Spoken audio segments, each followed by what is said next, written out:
Un atelier pour développer le plan d'action pour la conservation d'hippopotames amphibies en Afrique de l'Ouest s'est tenu à Abidjan. Cet atelier organisé par le Centre suisse de recherche scientifique de Côte d'Ivoire et l'Union internationale pour la conservation de la nature réunit les spécialistes des hippopotames, les participants des pays de la sous-région ouest-africaine. L'objectif de cet atelier est de définir le plan d'action en faveur de la conservation des hippopotames amphibies. Amiko Robara nous en parle.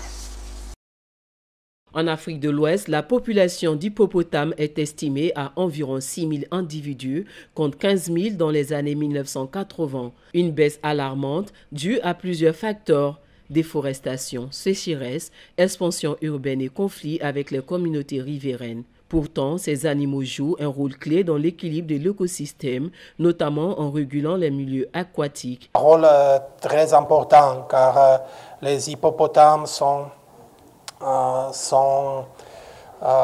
connus comme quelque chose que nous appelons les ingénieurs d'écosystème, car ils mangent dans la terre, mais ils crottent dans les eaux.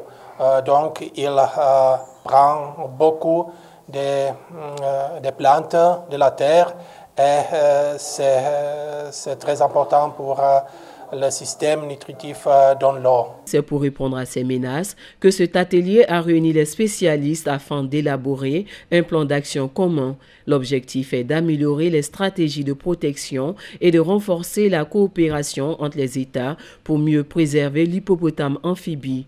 Au programme, diagnostic des populations, définition des mesures de conservation et discussion sur les moyens de financement de ces actions. L'atelier, on espère qu'on prendra quand même un plan d'action stratégique qui nous permettra en fait au niveau des différentes régions et des différents pays et surtout au niveau de la sous-région d'avoir une ligne de conduite pour la conservation de cette espèce. En tant que scientifique déjà, c'est de répondre à un certain nombre de questions qui touchent beaucoup plus les communautés, de plus en plus les communautés on va dire, parce qu'on observe depuis quelques années une recrudescence des conflits homme-faune entre particulièrement l'hippopotame commun et les communautés.